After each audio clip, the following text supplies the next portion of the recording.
Again, whoever advises Joe Biden should be slapped in the face a couple times.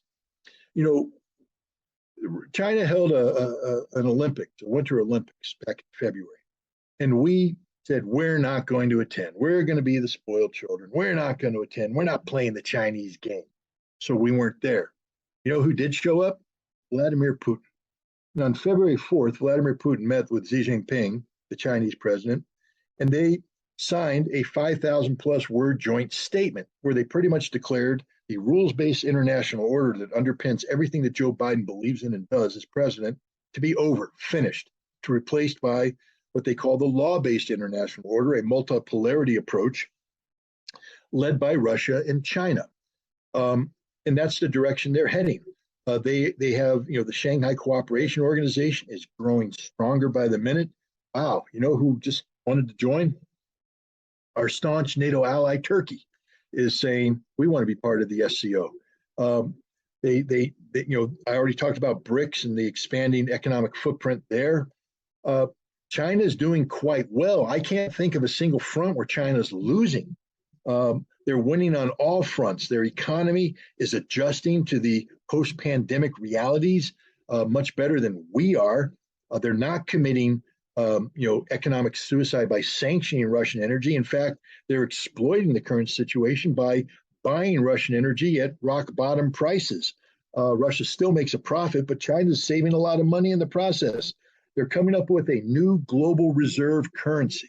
I mean, what did the United States think? The Russians had $700 billion in a sovereign wealth fund that was stashed in various reserve banks around the world, as one does when you have a current, global reserve currency. We stole it, straight up stole it. There's no legal justification for what we did. We stole it. And now the rest of the world says we will never hold dollars again. China's divesting itself from the dollar.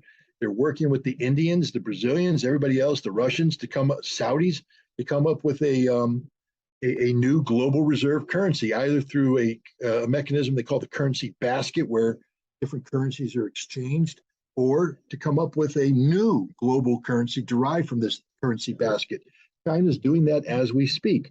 So anybody who thinks that China's losing, not doing well, man, you know what it sounds like? It sounds like Americans are looking in the mirror, and all that we see that's wrong with us, we just project onto the Chinese, we project on the Russians. We're the ones losing in Europe. We're the ones who have diminished our military capability by giving away everything we have. Artillery shells. I told you I was in the artillery. During Desert Storm, we fired 60,000 rounds for the entire conflict. 60,000 rounds. The Russians fire 60,000 rounds a day. To fight in that kind of war, large-scale ground combat in Europe, you're going to need to be firing not the Russian level, because that's just how they do business, but we'll need to respond with 10, 12, 15,000 rounds a day. We produce 75,000 rounds a year. Now, I'm just a Marine. My math doesn't work too well. That's like less than a week's worth of ammo in any sustained conflict. We've been giving away all of our strategic reserves to the Ukrainians, who are burning them up. They don't have any ammo left, and we got no ammo left to give them. We're desperately trying to let out contracts to new military industrial companies here in the United States to see if they can produce these artillery shells, but we're not going to have them for some time yet. We've given up most of our HIMARS, the high mobility artillery rocket system. We don't have too many rockets left. We don't have too many HIMARS launchers left. We're giving them all away. There's nothing left to give the Ukrainians, and yet they're losing and they're demanding more. The Ukrainian currency, the hryvnia, I'm saying that wrong because I'm American and I'm allowed to mispronounce any foreign word I want to. Right now the Germans have said we're not going to allow it to be exchanged. What does that mean? It means that the Ukrainians were printing money, and the Ukrainian citizens were taking it into Germany or into the European Union and trading it for real money. But that's not going to happen anymore. And the only solution to the despicable state of the Ukrainian economy is to print more money. But now that money is literally declared to be only worth the paper it's printed on. It has no value. No other currency will allow it to be exchanged. This is the end of the Ukrainian economy. They need $85 billion worth of investment, direct investment, just to stay afloat. The best the European Union could do recently was a $5 billion grant. Well, we're going to throw them another, $7 billion? they're far short. Nobody's coming up with it. It's the end for the Ukrainian economy. And when it collapses, there will be a domino effect into Europe. It's not Russia or China that's in a bad state of affairs. It's the United States and its allies. When is that going to happen, do you think? When do you think the collapse of Ukraine? How much longer? Well, the Russians are going to shut down the electrical grid, and when that happens, it's over. How I mean, long do you already, think that will be? I mean, is that are they in the process of doing that, or do you yeah. think I it's mean, the world's in the process of disengaging from Ukraine right now. I mean, Israel won't sell them any weapons. Europe told them to pound sand on advanced weaponry. The Republicans are saying if we win the election, we're not going to be throwing all this money away into Ukraine. The writing's on the wall. Um, I think we're literally, it's October. I think the Zelensky government falls late November, early December. well, and that's probably why he's looking at the nuclear war option because that is something they can do without spending all that money that he needs. Yeah, he's asking the world to commit suicide, though. That's like me. Well, I know. Yeah, it's the act of a desperate man. Well, okay, but he's desperate. So, but this is where it gets scary because what are they hiding in Ukraine that Ukraine is so important? Well, no, I mean, I think we know the answer to that. It's contained in Hunter Biden's life. Yeah, that's right. And what I mean by that is that we look, you can't have the vice president of the United States fly to Ukraine, tell them to fire a prosecutor and hold them hostage for $1 billion. Okay, that doesn't work. You can't have a man with no qualifications, none whatsoever, zero, no qualifications other than his last name, serving on a energy board, Burisma, whose sole existence is to serve as a vehicle of money laundering and influence and corruption. That's all Burisma does. You can go in and look at every single Department of Defense official that touched Ukraine, every single State Department official that touched Ukraine, and you will find somewhere in their photo albums a photograph of them at a site somewhere in Ukraine wearing a Burisma jacket. They were all on the take. Everybody was on the take. Well, we had a whistleblower, executive level accounting whistleblower out of Burisma, who was willing to talk, and she didn't. We didn't say whether it was male or female. We didn't say who it was, and they ultimately figured out who it was. It's a long story, but they figured out who it was. They came. She had two young children. They came. They sodomized her, left her for dead, took all her stuff. Um, the John Dugan got her out, and there was a mercenary group that not mercenaries, but a group. But yeah, I guess it was called mercenary. Got her out. She has asylum in Russia, and she spent a long time in the Russian hospital. These guys did that right before the last election. I mean, these guys are hiding some big things over there to the point where they're scared. They'll do whatever they necessary, obviously, and there's so much support. It's not just Biden. It's a it's pretty deep and broad, Yeah. and they're hiding something. So would they, in order to hide something, would they go as far when they don't have enough money and use nuclear weapons? Well, it depends on who they are, meaning they would have to be in a position where they had the ability to influence nuclear launch authorization. Now, if your name is Joe Biden and your son was at Burisma and you're so yeah, I'm worried. Well, we don't know how compromised the military is either because we just watched them. I mean, all the things that they're doing, forcing their soldiers to get these jabs when we know it's really damaging to them and it's not helping them. So we know there's huge compromising just Well, we know, everywhere. yeah, Do we well, we have, know go that ahead. Alexander Vindman, who was on the National Security Council and was sort of the facilitator of this whole impeachment nonsense, together with a CIA official who was both of them were so pro-Ukrainian that you have to wonder, and they were so pro-Biden. I mean, did the corruption, leach into the National Security Council? Did it leach into the CIA? Um, Yes. Ukraine is literally the most corrupt place on the planet, and if you touched Ukraine, you were poisoned. And I think I mean, for instance, the diplomats, every ambassador we had over there, all the people who testified in the impeachment hearings, they are all compromised. If you dig deep enough, and you won't have to dig very far, you will find evidence That's of right. compromise from from these Ukrainians. And it's not just a modern day phenomena. The CIA backed Stepan Bandera, a name that has been rattled around. He's long dead since 1959, I think. But he's this Nazi, this Ukrainian nationalist. He's not even Ukrainian. He's a Polish citizen because there wasn't Ukraine at the time. Hmm. But he conspired. He worked with Adolf Hitler. His guys killed 40,000 Jews at Babi Yar in Kiev. They slaughtered hundreds of thousands of Poles, hundreds of thousands of Russians. And the CIA backed this guy from 1945, although it was OSS back then, till 1990, when we stopped funding their operations in Ukraine. But we continued to support them in exile. There's a diaspora of these people. Heck, just a few miles south of where I'm at, 60, 70 miles south, there's a town called Ellenville.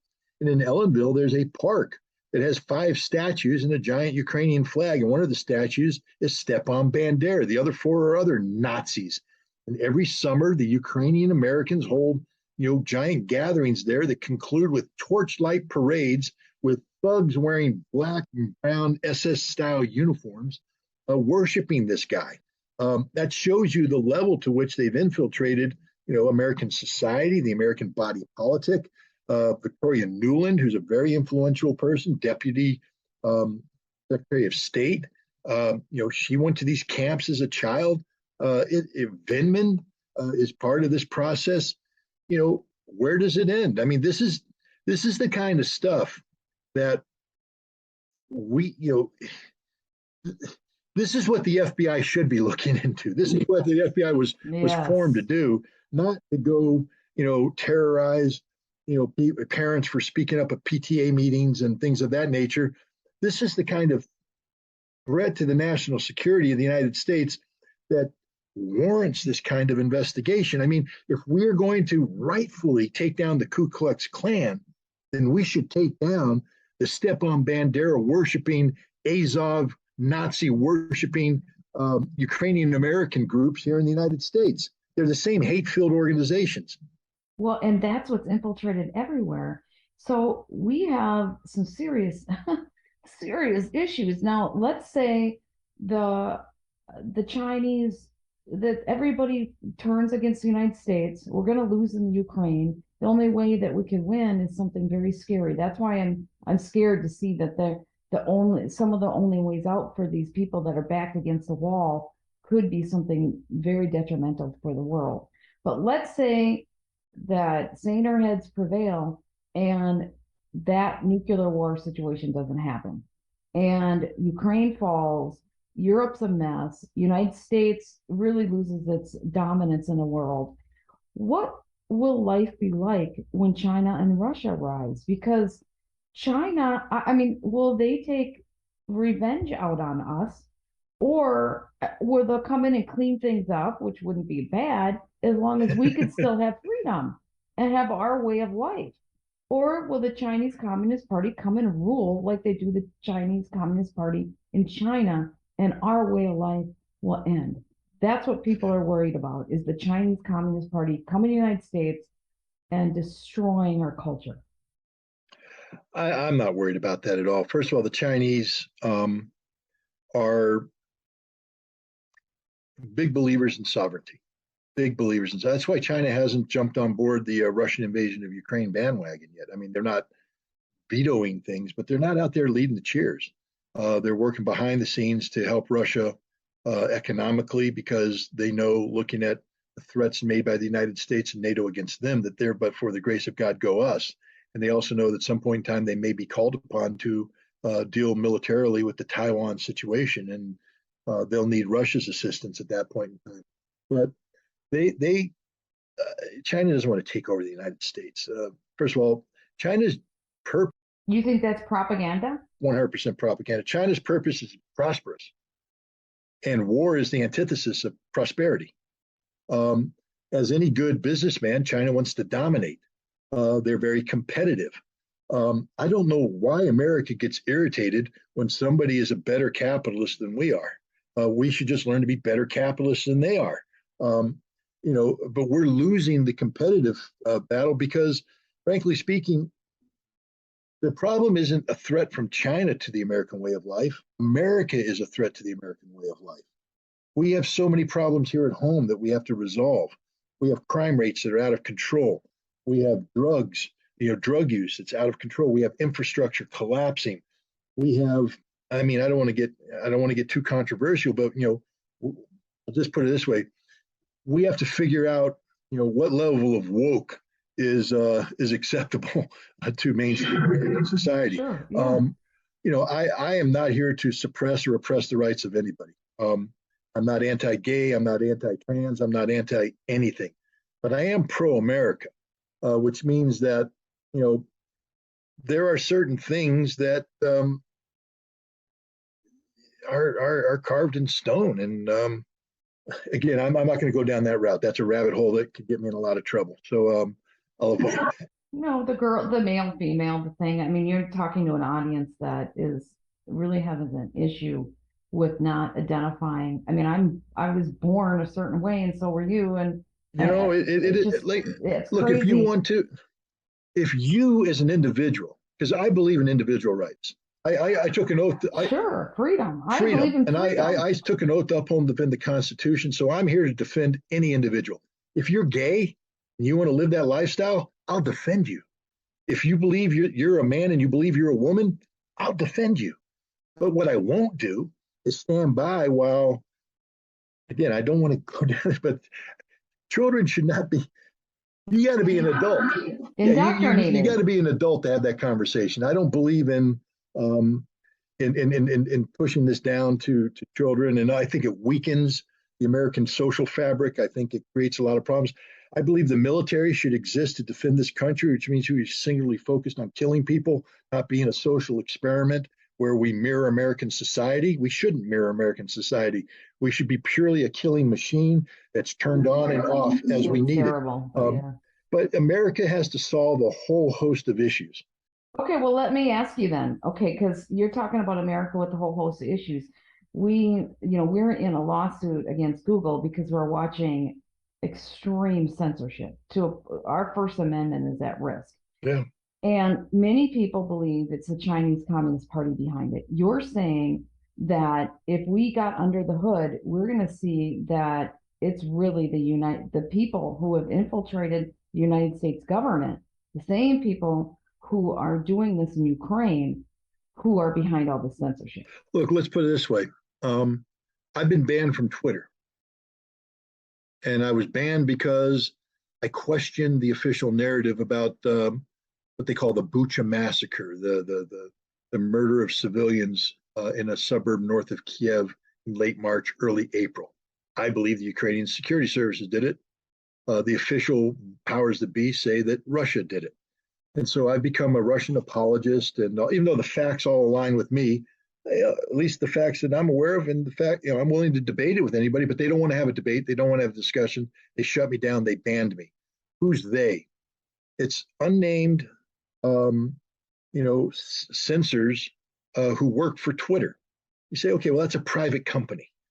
So grow up, Ritter. The First Amendment doesn't protect you. And, well, first of all, No. social media has expanded to the point that even the Supreme Court recognizes that there has to be a relook at the First Amendment as it relates to social media, that you can't have a platform that has become so important in communicating ideas and thoughts and values in the United States um, subjected to uh, you know limitations of free speech. But it isn't Twitter doing this.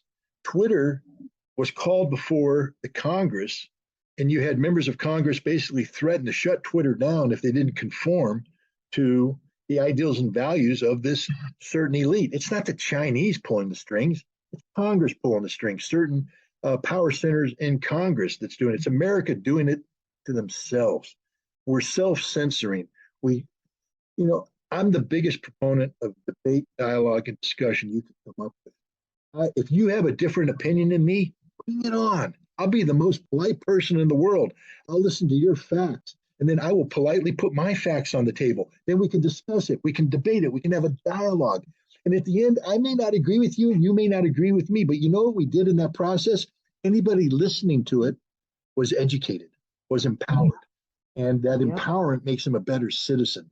That's what we should be encouraging, more free speech, not less. Leave it up to the American citizen, the individual, to decide what they want to believe, what they don't want to believe. Nobody gets to dictate a fact set to me. I get to determine on my own, and I may make a mistake. That's my right as an American citizen to be wrong. I have a right to be wrong. Um, you know, and yet they're shutting it all down. They want total conformity. It's not the Chinese that are asking for total conformity. It's the American Congress. It's the powers. It's the political elite, the economic elite who are threatened by anybody challenging the status quo ante. You're not allowed to say, "Hey, wait a minute." Again, I don't want to go down this rabbit hole, but wait a minute. I don't want to get a vaccine that I'm not comfortable with.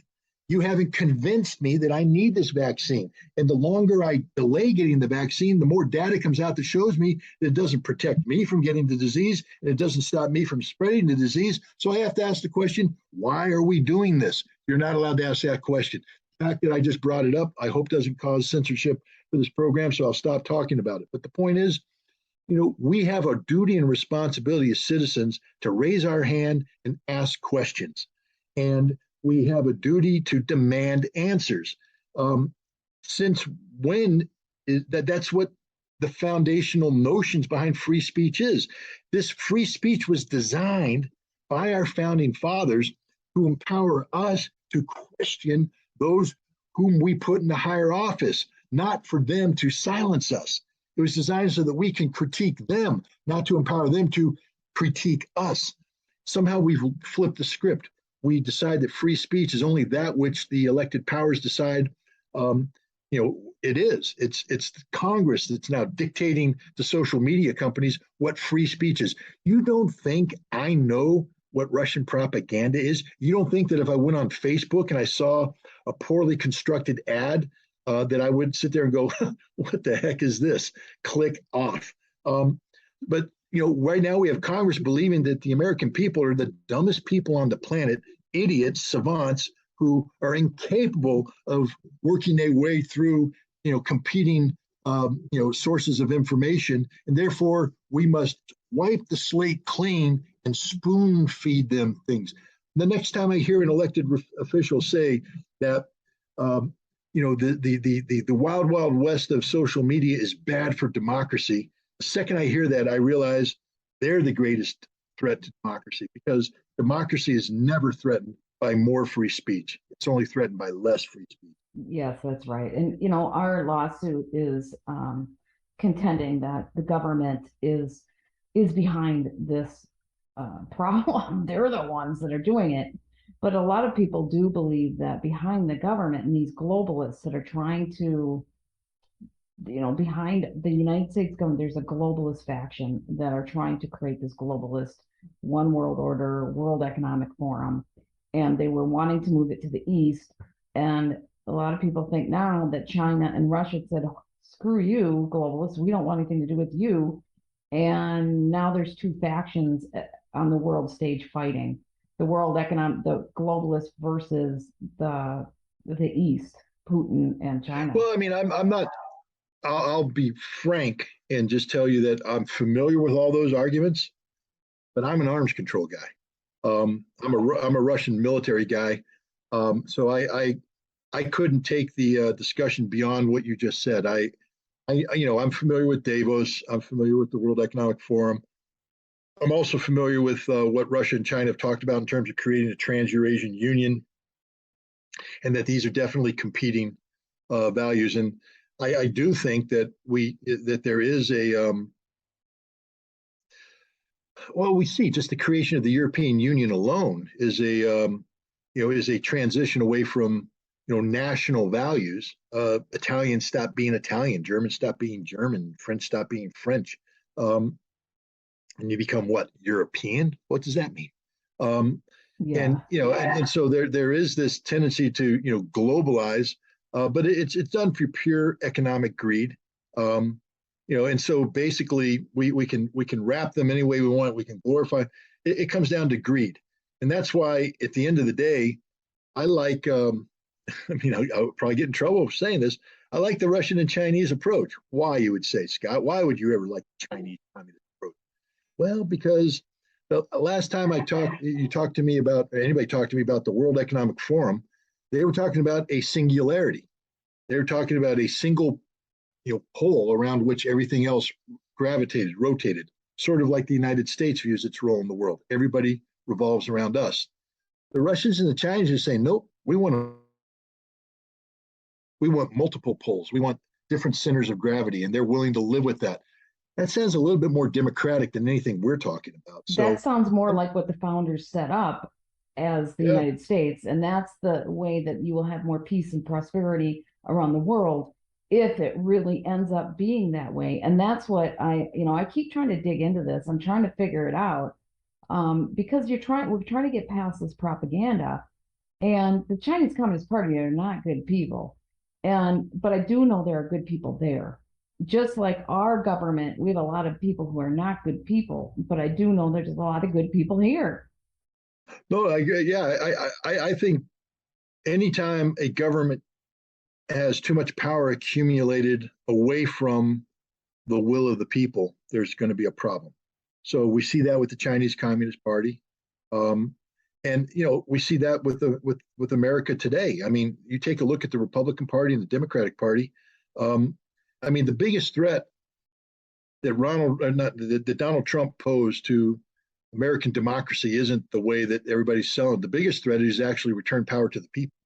Um, Meaning that here's a man that took on the entire Republican establishment in 2015-16 through the primary process and wiped the slate with them. He destroyed them, and he appealed directly to a populist base, and that scared the heck out of everybody. It continues to scare people to this day because the establishment doesn't know what to do with people power. That's what's going on now. It's a populist movement where people are coming together and saying, "Hey, we want our freedom, Yeah, and you guys are crazy." And the populist movement is starting to come forward and say, "Your propaganda, no matter, even though we're bombarded with it nonstop, we don't believe your propaganda in Ukraine anymore, and we know you're lying to us." Yeah, of course, there's the brainwashable and the naive that'll go to do anything that this narrative, that the government narrative says. Those people really need to be, we need to do some work on helping them learn some critical thinking skills. But beyond that, anybody with critical thinking skills and with that get an opportunity to hear other points of views, they start thinking differently. That's why it's so critical to hear other points of views yeah, absolutely. because we're in this situation. Yeah, that's why we're in our lawsuit. I'm going to send you that stuff over so you can see it because maybe you can help us get the information out. We just finished our oral arguments in the Ninth Circuit. We're right before the Supreme Court and we're the Okay. leading case. It's pretty big. Yeah, we need more people to know about it, but we're so censored that we got to get more people out there knowing it because you're right aligned with what we're doing. But I just so much appreciate your other perspective, and I'm not so sure because so much of the independent media is propaganda as well. And so I'm really trying to figure out what's going on with the East and the power base in the East with Russia and China. And China has a lot of their Communist Party is a scary thing. And if we can keep them in their role of just saying, we want our world, you can have yours. And they're going to want to expand and things, but they're not wanting to take over the world, then that's one thing. But if they want to take over the world, then this is a scary situation we're in. No, but I would just remind people that China is a nation that has over 1 billion people. Yep. Um, and let's look at it a couple ways. Over the last 15 years, they've had 3 consecutive 5-year plans that each one of which was tasked with bringing 300 million people out of poverty into middle class status. And they've succeeded each time. 300 million people is roughly the population of the United States. So every 5 years, they elevated the equivalent of the American population to middle class status. That's their goal. That's their objective. They're inwardly focused on doing this. Now, to do that is, if you know anything about the economy, and I don't, I'm actually pretty bad at it, but middle class status requires certain salary ranges that come with certain economic activities that uh, require interface with the world. That's why China has the Belts and Roads Initiative. They're out there building these supply chains to feed the industrial base that turns China into a producer and then an exporter. And the more they can do that, the more they can build their base. That sounds an awful lot like capitalism. It does. But right then, now, we're not doing anything. We're no, going, we we're we just, suck. I we're don't not mean to use that serious. word, No, but it's yeah. true. We're not serious about doing But anything. when we look at the Chinese in terms of their social things, because they've got this big picture capitalism thing that most Americans go, yeah, I understand it. But then we take a look at social controls, and that's where most Americans get nervous, and rightfully so. But what I point out is that China's one bad harvest away from having 100 million people die, and so the Chinese government has for the way China's organized and due to their dense populations and stuff, they don't have the same foundation of freedom and democracy they do. Every nation has its own history.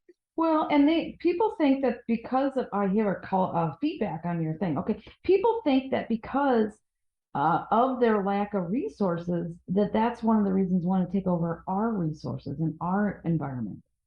That's the propaganda, maybe. I don't know, but that's what we're hearing. But that's what we do too.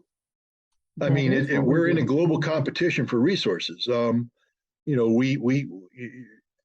Ask yourself why we have relations with certain nations. What makes it attractive? And it isn't that they make us particular kind of brandy or whiskey. It's because they're probably sitting on some exotic minerals or oil. Why are we friends with the Saudis? Because we think they treat their women great? No, because they have a lot of oil.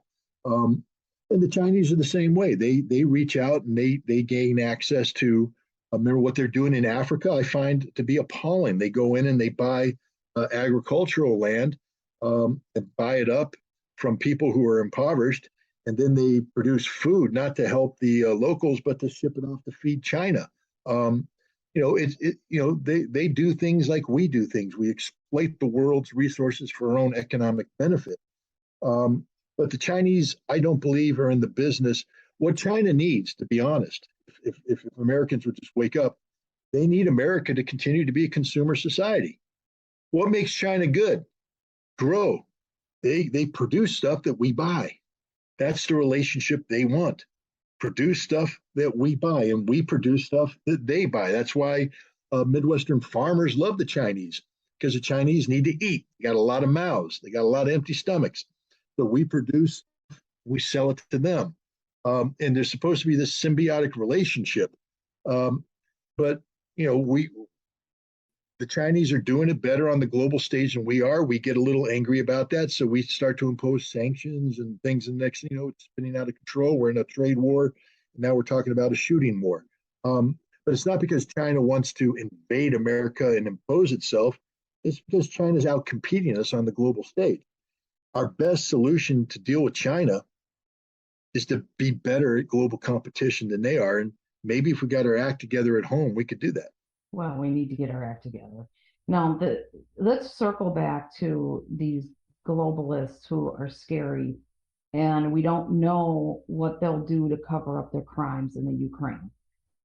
Do you, and what can the average person do to make sure that these very corrupted people, because we know that there's bioweapons labs, we know that they've been human trafficking in Ukraine, we know, every imaginable horror story is happening in Ukraine, and that's their base of operations, and they've corrupted our government. Now, if Ukraine falls, Russia is planning on exposing all that, from what I understand. These people are desperate to cover it up. What do we need to do to make sure that these people fall and the United States stays strong, a nuclear war doesn't happen, but yet we clean up and get these guys out of there? Well, let's deal with the biolabs briefly. There was a legitimate reason for us to be in the former Soviet Union, the Cooperative Threat Reduction Program, Nunn-Lugar. The former Soviet Union had vast quantities of weapons of mass destruction, nuclear weapons, chemical weapons, biological weapons, and the ability to produce them that needed to be managed as the Soviet Union transitioned into the post-Soviet reality that it currently is. But the United States can never do anything purely from a philanthropical standpoint.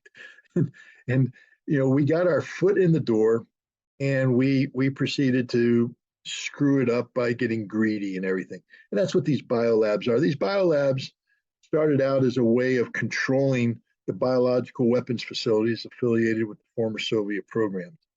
One of the things that had to happen is we had to bring them under control. But we also have to deal not just with the infrastructure, but the people. You had thousands, tens of thousands of highly trained scientists who are now unemployed and unemployable inside the former Soviet Union. And our fear was that they would take their skill set to other places and disseminate their deadly knowledge. So we needed to keep them employed. So we build these biofacilities as an employment vehicle, and then we have to give them work to do. And that's where it got crazy, because now we turn this over to a contractor relationship. What I mean by that is we have, even though it's run by, the Defense Threat Reduction Agency, which is a Department of Defense activity, used to be called the On-Site Inspection Agency back when I worked for it. These guys, they hire civilian contractors like Raytheon and Hughes and Lockheed Martin and others who they let out these contracts. They say, this is a program we want to do, and people bid on it. And then these contractors go forward. But the contractors also, it's a symbiotic relationship. They come up with schemes as well, because everybody wants to make money. And in Ukraine and other places, you had a cash cow. You had the ability to go to Congress and convince Congress that you should build a facility to do X, Y, and Z, and then Congress would allocate money to do that. And one of the things that turned out to be easily replicated was the biolab. That was a business model that worked. So these things proliferated everywhere. And the thing is, when you have biolabs, you have to give them work to do. And in the United States, we don't know how to comply with an international treaty. I'm ashamed of that fact. There isn't a treaty out there that we haven't violated. And we take the Biological Toxin and Weapons Convention, and here at home, we violate it on a daily basis. Ask yourself why there was dried powdered anthrax that appeared in an envelope after 9/11 in the postal system. Where did it come from? From Dugway, Utah. Produced by who? By the U.S. government. Wait a minute, aren't we prohibited from producing that? Not if it's produced in support of defensive biological research. Yes, yeah. Yeah. And so but what we proved is just a little bit in an envelope becomes an offensive biological weapons program. So we do the same thing. I went to a training facility in Anniston, Alabama, where we, as a hazmat guy, and we were trained on live VX and sarin nerve agent. Well, who produced the live agent? We produced it. Well, isn't that prohibited? Not if it's done for defensive purposes. So we bend the rules all the time. And because we're the Americans, we're not held accountable to any rules. We went to Ukraine, and next, we're doing crazy programs. It's an out of control program. The Russians have the proof. What can we do about this? What I would recommend we don't do is wait for Russia to win this war and then release this material in a way that benefits Russia. We need to protect America, and we protect America not by denying wrongdoing, but by exposing wrongdoing. Every one of these contracts is a matter of public record. And the more Freedom of Information Act requests we can put in there, every contract has a contract number. Every contract number has a contract document that's related to funding provided by the United States Congress. It's all a matter of public record. We need to start digging. We need to start collecting this, and we need to start electing the right people to Congress to hold hearings. Congress needs to hold a hearing on these biological weapons labs. Congress should be exposing the truth, not waiting for Russia to expose the truth.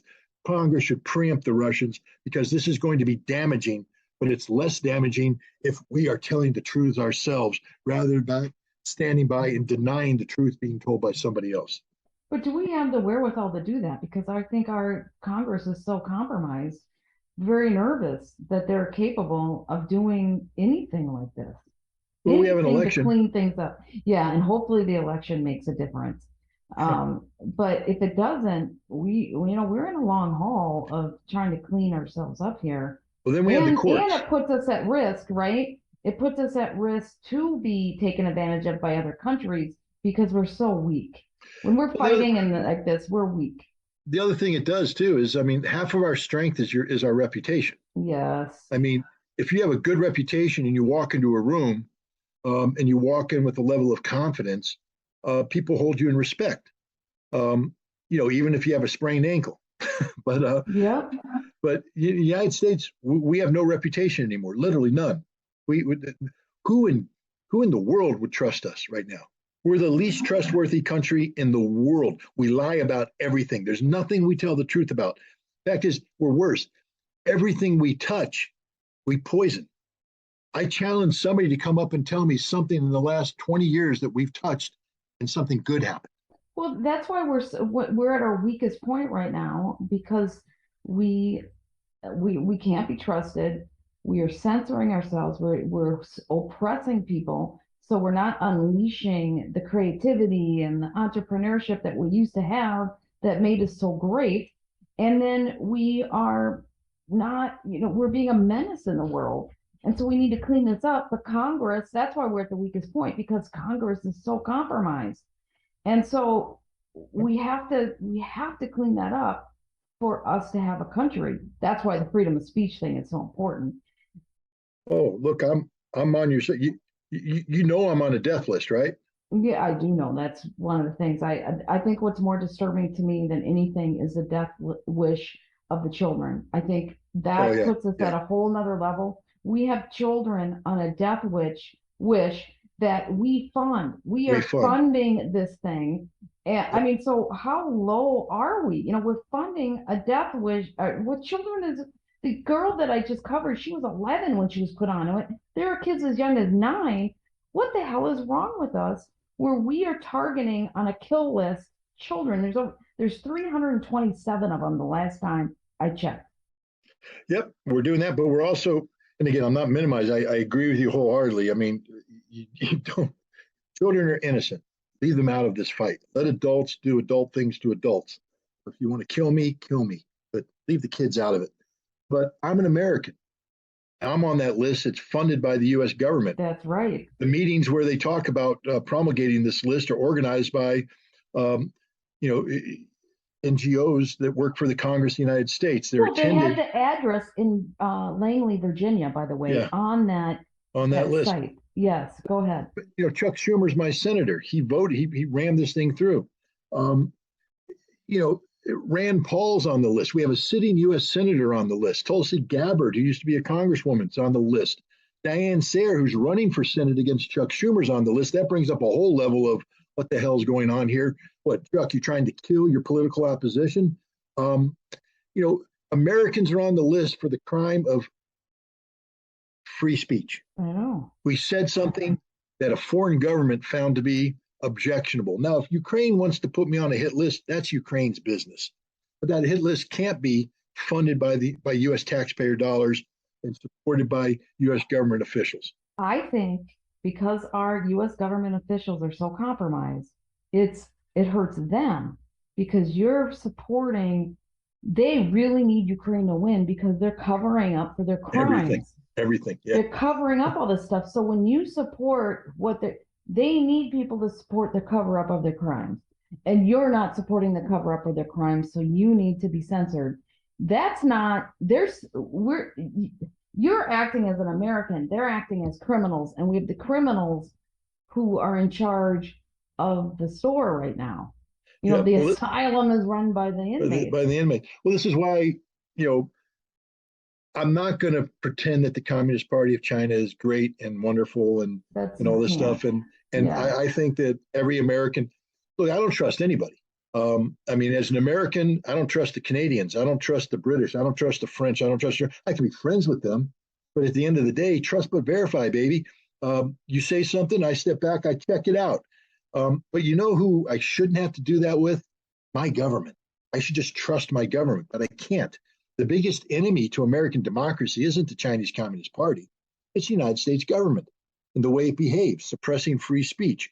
The government should be open to criticism from every American because that's every American's job. Our job isn't to sit here and nod dumbly at everything the government says. Our job is to go, wait a minute, I got a question on that one because you work for me at the end of the day. We keep our country safe by being strong that way.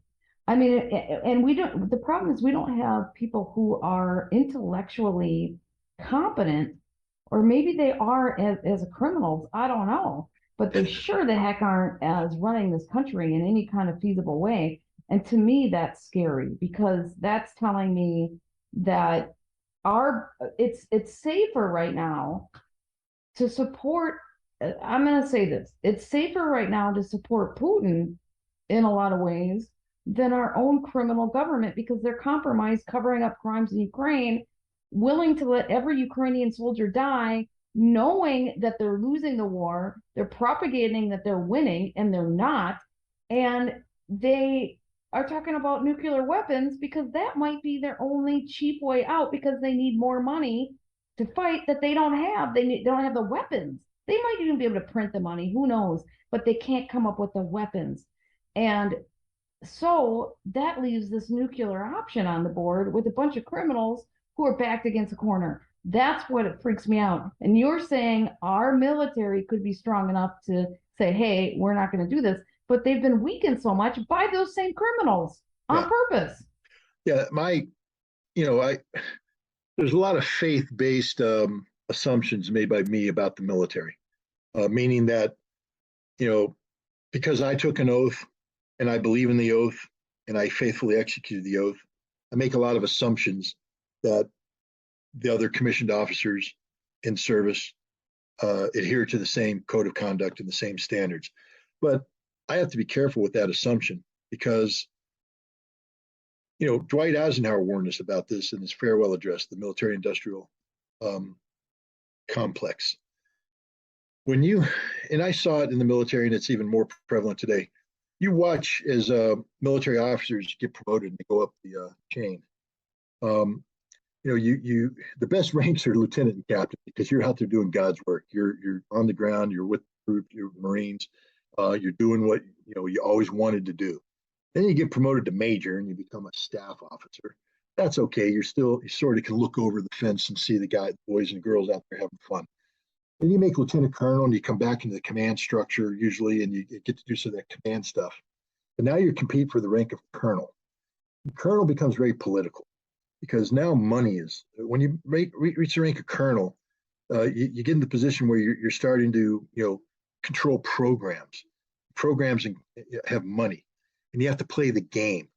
And then once you make colonel, you already have a cut there. You realize that there's only a certain kind of person make colonel. There are very few exceptions. Some real commanders make colonel and stop.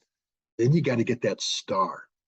And this is where you have to convince Congress that you're willing to play the game. And then once you make that star, then you have to continue to compromise yourself to get the second, the third, the fourth. And by the time you get that third and fourth star, you're part of a system that acknowledges, because you've watched what happened before you. You've seen the guy get his fourth star, and then you've seen the policies that he supports and signs off on, and then he leaves office only to immediately get a position on a board, that of a company that he was involved in, $100 million contract getting let. And you see that the kind of corruption that's taking place. There's very few senior officers that aren't corrupted at this level. It's all about money. Unfortunately, we don't have general officers anymore who are willing to retire on general officer retirement. They all need to jump over into military industry and get that board assignment because, they were living a jet set lifestyle as generals that they can't sustain on retirement. So they They're addicted by the power. They're addicted by the money, by the prestige, and it's corrupting. So, and once you're corrupted, I mean, it's just God's sensible truth. Once you're corrupted, once you sell out, you're finished. You can never be trusted again. And what I'm trying to say is that almost everybody who has stars on their shoulder today has been corrupted in one way or another. They've sold out. They've made a compromise, and yet we have to trust them to do the right thing when it comes to, nuclear weapons, you know, um, employment. Well, let's just hope there's a line that you might be compromised when it comes to making money and doing wheeling and dealing and all these other things. But hopefully they're wise enough to know that there's a line that you cross when you're risking all of humanity. I don't think Biden has that ability. I think just by talking about it nonchalantly and then going on vacation, showed a really unwise, unsophisticated person. I don't think there's any other way to characterize that. And then he's never addressed it since, and then they try to walk it back. I think, the White House does, because there's other people that realize this is really bad. Oh, they were aghast. Yeah. They were shocked. I mean, it was like, what the heck's he doing? Yeah. Well, because they were smart enough, even them are smart enough to go, wait a minute, this is too far. I mean, well, and then they've had their base, they've had showing people on camera going around just freaking out saying this is the most important thing. Why are you talking about all these other programs when we're potentially on the edge of nuclear war? And they're right. They're saying, why aren't you addressing this? You're talking about this, but isn't everything trivial compared to this? You're 100%, but the other thing that gets me, because you're so right, what you just said, everything else is trivial compared to this. Everything else is trivial. And yet, okay, you and I right now are talking about, the symptoms, because but what Biden's doing is a symptom of the disease. The disease is the existence of nuclear weapons. I mean, we wouldn't have to worry about Biden saying stupid things if we were actually focused on the task of getting rid of these weapons. Yes. The true insanity is the person that believes we still need these weapons. And the fact that we are not singularly focused on what I was doing back in the late 1980s, early 1990s, which is the elimination of nuclear weapons in a controlled process, trust but verify, not surrendering, not making America weaker, but actually making America stronger by not creating the potential for nuclear annihilation.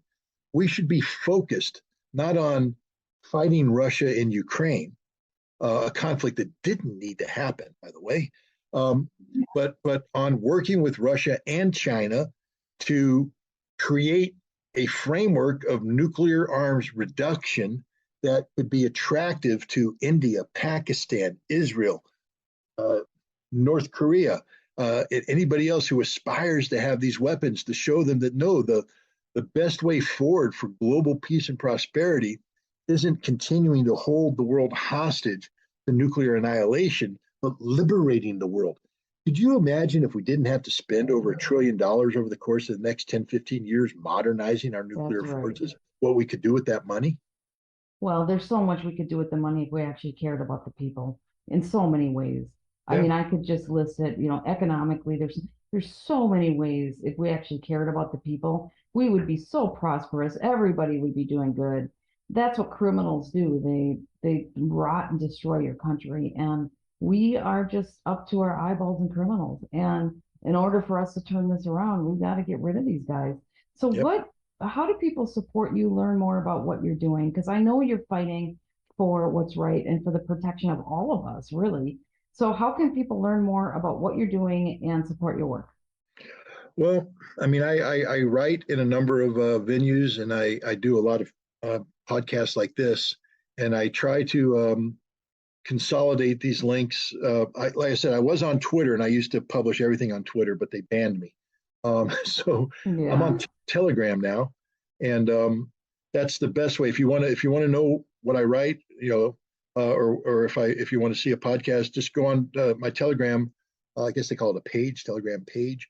Well, send me the link and I'll share it and I'll put it up on the video. I'll send you the link, and then this is the shameless plug that all writers do. No, do it. I make a living writing, and I do write for certain outlets that pay me.